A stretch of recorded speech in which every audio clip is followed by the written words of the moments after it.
You should never have been born." Lauren's words froze the cheerful Thanksgiving atmosphere, like a bucket of ice water poured over the carved turkey. The trigger was simple. Our uncle had just showered praise on the house renovation Lauren had done. "Lauren's design is amazing. Removing that living room wall made it feel so open." Lauren puffed out her chest with pride. "Right? With my sense of style, even an old house can look brand new." I hesitated for a moment. I didn't want to ruin the happy mood, but as a licensed architect, my conscience wouldn't let me stay silent. And so began the usual scene, my accurate advice being treated as sabotage. "Uncle, that wall used to be a load-bearing wall. Under the building code, removing it without a professional structural calculation is actually a very dangerous thing to do." The air around the table froze instantly. Lauren let out a dramatic sigh. "Come on, Megan. Could you not turn this into one of your architectural firm meetings? Everyone's here to celebrate."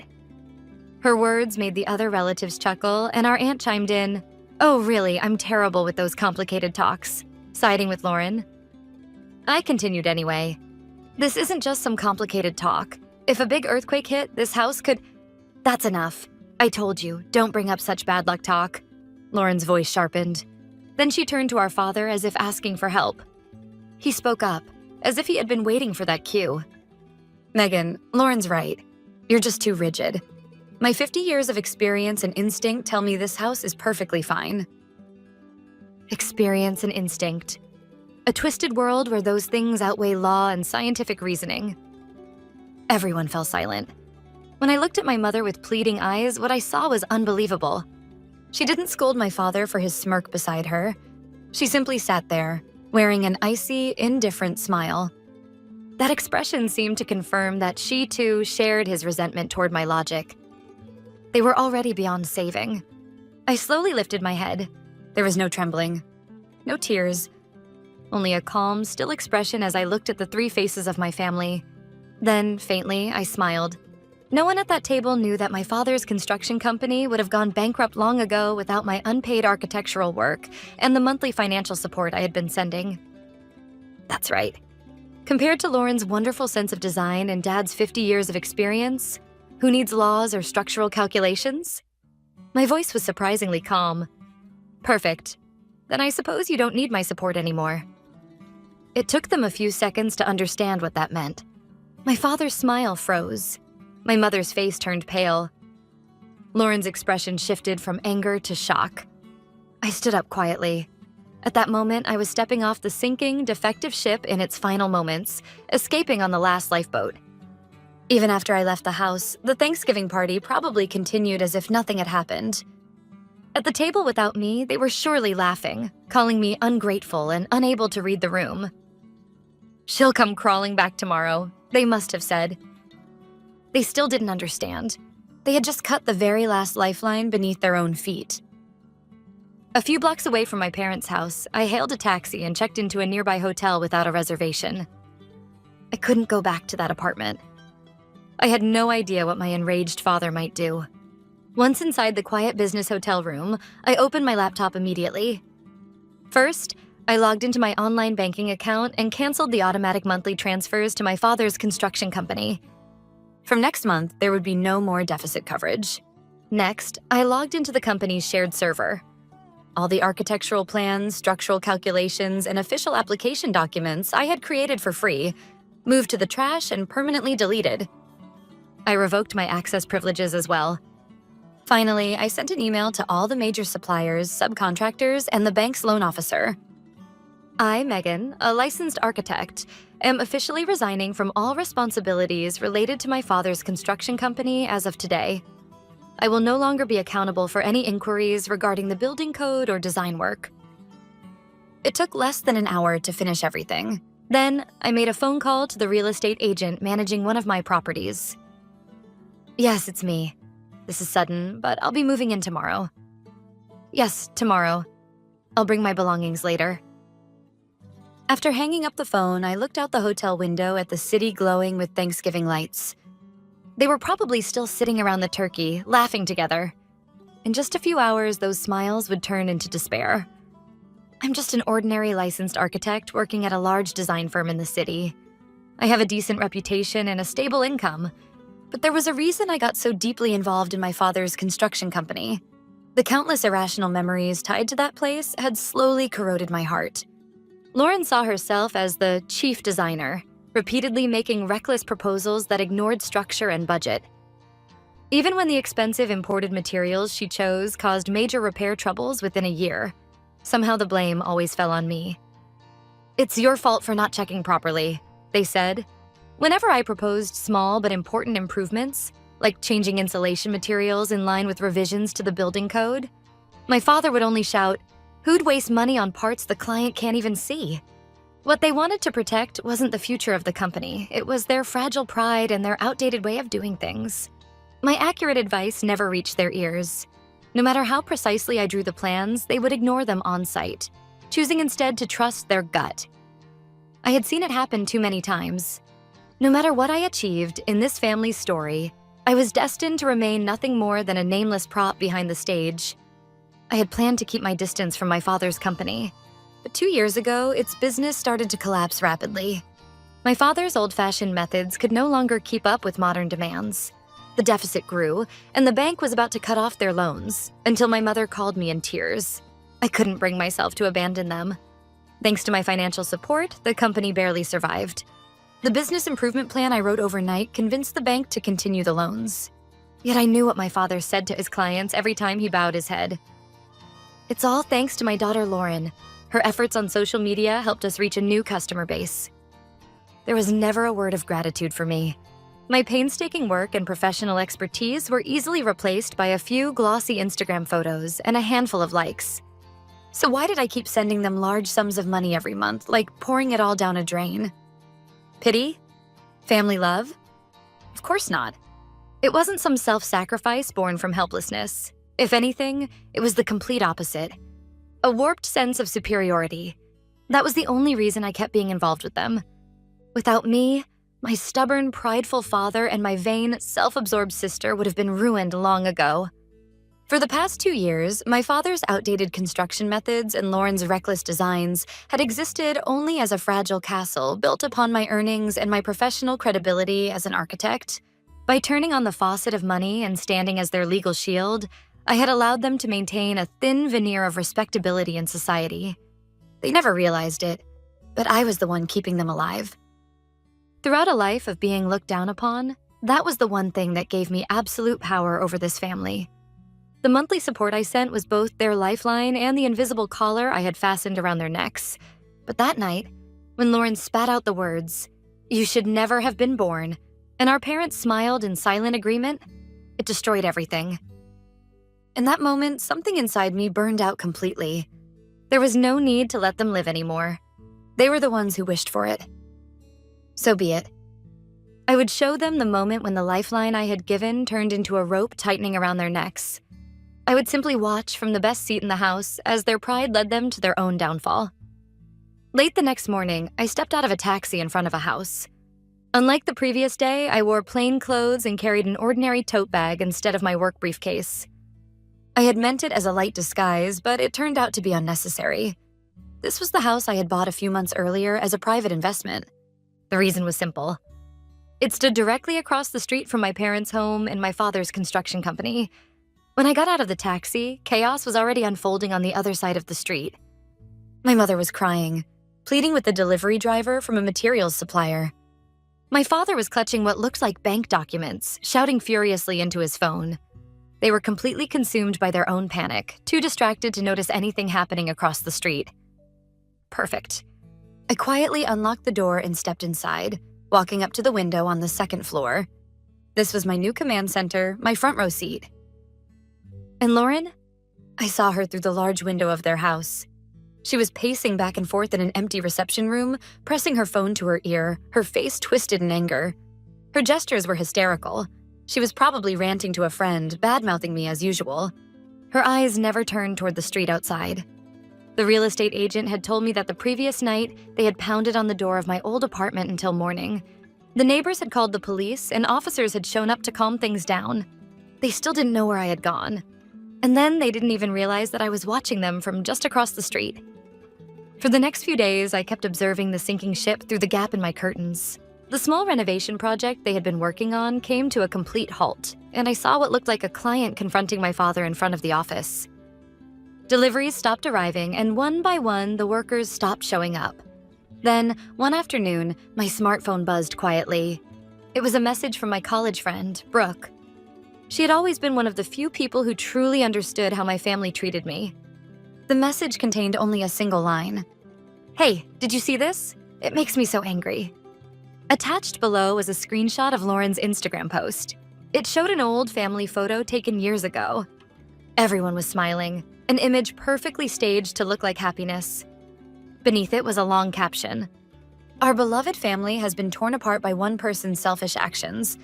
My sister Megan, perhaps overwhelmed by years of jealousy and work stress, suddenly left us. She's emotionally unstable and refuses our help. Please, everyone, pray that she finds her way back soon." The comment section was overflowing with sympathetic messages from relatives and friends who had no idea what was really happening. "Lauren, that's terrible. What happened to Megan? I'm so worried." "You've done nothing wrong. Stay strong." A masterful performance of victimhood. They had erased their own wrongdoing and recast me as the jealous, unstable younger sister. It was a calculated move to win sympathy and isolate me completely. Predictable, shallow. I saved the screenshot and replied to Brooke. "Thanks for letting me know. Don't worry, this is all part of the plan." There was no need to argue. The more she spread her lies online, the greater the shock would be when the truth finally came out.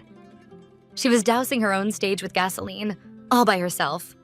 I set my smartphone down on the desk and looked out the window again. "Go on, Lauren. Keep spreading it. Until the moment I strike the match." Lauren's tragic hero act on social media escalated by the day. This time, she posted a photo of our exhausted father carrying lumber alone with the caption, "Because of my heartless sister, my father's construction company is on the brink of collapse. But I won't give up. I'll protect this place no matter what." The flood of sympathetic comments only fed her vanity and self-delusion. Perfect. The stage was set. The audience was gathered. There couldn't be a better moment. I picked up my phone and called a man. He was Tyler, in his early 40s, a cold, calculating CEO of a major real estate development firm. He was also my soon-to-be business partner in launching a new architectural firm. "Tyler, I've got an interesting land development proposal for you," I said when he answered my call. "Oh? Coming from you, that means it's something deliciously twisted," he replied, his tone amused.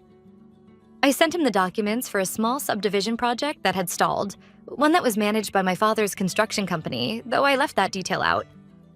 A few minutes later, his reply came. "What the hell is this? The design's archaic. I'm surprised the city even approved it." Exactly.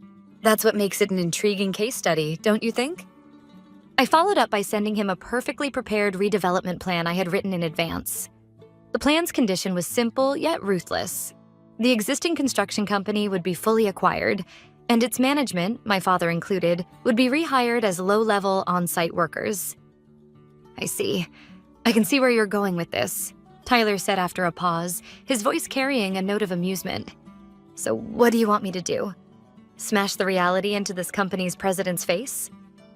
"Exactly. Give them the best show imaginable." I could hear his quiet laughter on the other end of the line. "Leave it to me. This is getting interesting." A few days later, from my window, I quietly watched as a black luxury car glided to a stop in front of the construction company. The sight of Tyler stepping out made my father, who had been clearing away scrapwood, freeze in shock. Dressed in a fine suit, Tyler looked completely out of place amid the shabby surroundings. My father hurriedly stopped what he was doing and greeted him as politely as he could. Tyler gave the dusty office a quick glance and said something short. Through the binoculars, I could see my father's face light up in surprise and delight. He had probably said something like, "I'm considering investing in this land development as a joint partner." That one line was enough to send my mother and Lauren rushing out of the office. Lauren looked Tyler up and down, evaluating him from head to toe, then flashed a dazzling, almost theatrical smile. They ushered him inside and served instant coffee as though entertaining royalty. Perfect. Phase 1 of the plan was a success. I set down my binoculars and turned back to my desk. The details of what came next would be clear soon enough. Tyler would send me an audio file later. A few hours later, I watched as he left the building, got into his car, and drove off. Not long after, an audio file from him arrived on my laptop. I put in my wireless earphones and hit play. Well, I must say, I'm surprised. Why would someone like you be interested in a small construction company like ours? It was my father's sycophantic tone. I saw you on social media, came Tyler's cool, measured voice. I was inspired by your daughter's dedication to preserving the family business despite the hardship. Then came Lauren's shrill excitement, followed by my parents' foolish agreement. They began boasting about their supposed craftsmanship, dressing up their obsolete methods in self-congratulatory nostalgia. I listened in silence, my face expressionless. How utterly pathetic. They truly believed that their talent and hard work had finally caught the eye of a major figure. I paused the recording and took a sip of coffee. Let them dream, until that dream turns into a nightmare. A week after Tyler's visit, my family was euphoric. Despite being on the verge of bankruptcy, they were intoxicated by the fantasy of a joint project with a major developer. Lauren flooded social media with posts like, "My father's craftsmanship and my design sense have finally been recognized by the industry's top players." And then the day of reckoning arrived. I stood by the upstairs window, holding my smartphone, quietly waiting for the moment to arrive. Wireless earphones rested in my ears. The upcoming negotiation would be recorded in full, just as Tyler and I had arranged in advance. Through the glass, I could see my father, my mother, and Lauren, who looked like she thought this was her big day, sitting at the office table, their faces tense with a mix of hope and anxiety. Moments later, Tyler appeared and placed a thick stack of contracts on the table. He took a seat, pulled out his smartphone, and set it down in front of him. My father frowned suspiciously. "Excuse me." Tyler's calm voice came clearly through my earphones. "I need to share this in real time with my business partner. Of course, this conversation will also be recorded for documentation purposes." "I see, I understand," my father replied, nodding as if impressed. I sat in the perfect seat, the best in the house, with flawless sound for the show that was about to begin. "Here is the contract. Before we proceed with signatures, let me explain the key terms," Tyler said. "In order to execute this project, our company will first absorb your construction firm as a wholly owned subsidiary. Accordingly, all existing executives will be required to resign from their positions." There was a brief silence, followed by my father's bewildered voice. What?" "Furthermore," Tyler continued, "under the new president's leadership, you will all be rehired as on-site workers, handling materials, cleaning, whatever tasks you'll be assigned to do." "Wait, what are you talking about?" Lauren's shrill voice pierced through the earphones. "Allow me to introduce," Tyler said smoothly, "the project director and the new president of your company." He paused deliberately. Perfectly timed. By then, I had already left my house and was standing across the street, right in front of the office door. As a heavy, uneasy silence filled the room, the rusty hinges creaked as I opened the door. Every gaze turned toward me. I walked forward slowly but firmly, stopping at the table. And then, taking over Tyler's sentence, I said, "It's me." After those two words left my lips, the dusty office was swallowed by a silence heavier than any shout could ever be. My father's face drained of color like concrete, his mouth hanging slightly open. My mother covered her mouth with trembling hands, terror written in her eyes. The first to break the silence was, of course, Lauren. Her frozen expression snapped into one of hatred as she stood up. "What the hell are you doing here?" she demanded. Her high, sharp voice rang through the office, and she turned to Tyler. "Tyler, you've been tricked. This woman is a curse on our family. She's trying to destroy everything," Lauren pleaded desperately. At that moment, I said her name. "Lauren." My voice carried no emotion. That lack of feeling stopped her hysteria in its tracks. "Sit down." It was an order. Lauren hesitated for a beat, then tried to open her mouth to protest. But Tyler cut her off coldly before she could. "Please read the contract carefully.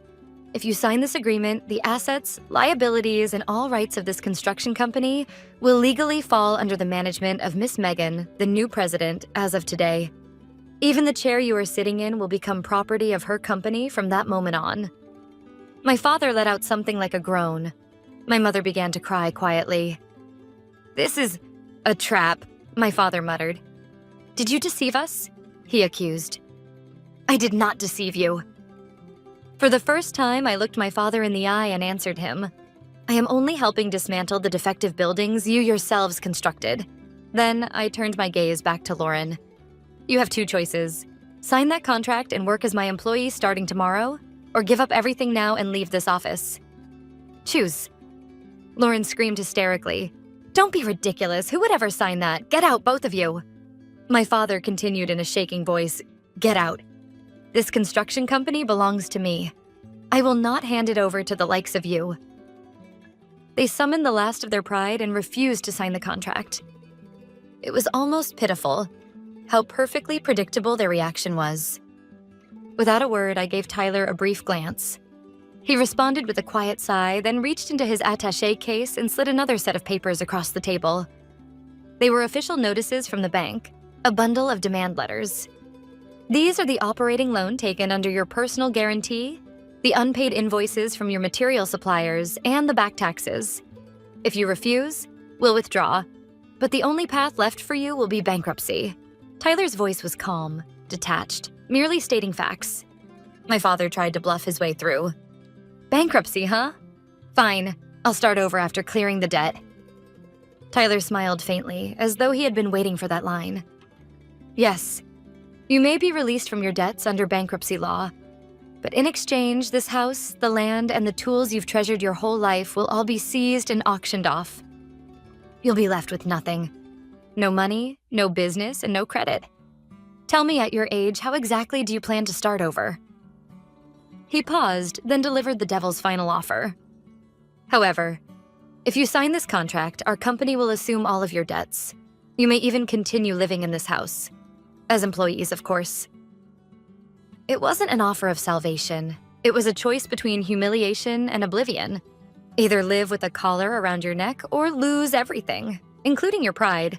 My father's shoulders slumped. His hand trembled while holding the pen. My mother sobbed uncontrollably. Lauren bit her lip and glared at me with burning hatred, but she knew. There was nowhere left to run. In the end, they signed the contract. With shaking hands, they wrote their names on their own life sentences. Months passed. My father's construction company was reborn. With my strategic management and Tyler's financial backing, the business quickly turned profitable, now handling several major development projects. And as minimum wage employees, my family continued to exist within it. My father became a laborer on site. The once proud master builder who boasted of his 50 years of experience and intuition now sweated under the summer sun, hauling materials according to the instructions of younger workers, just as outlined in the blueprints I had drawn. My mother worked as a cleaner and assistant at the site office. While I chaired executive meetings, she would quietly sweep outside the conference room, careful not to make a sound. And Lauren, the former chief designer, now wore a dirt-stained uniform and scrubbed portable toilets at the construction site. When she discovered that her hourly wage matched the part-time workers she once mocked, she broke down and cried in front of everyone. I offered them no more words than necessary. I only drop by the sites occasionally, walking the dusty ground in heels as I inspect their work. That is the eternal punishment I have given them. On Thanksgiving night, they told me, "You should never have been born." Now they must learn every single day how miserable and powerless they are, living only because of someone like me. My revenge is complete. No, perhaps it has only just begun. As long as this company continues, their personal hell will never end.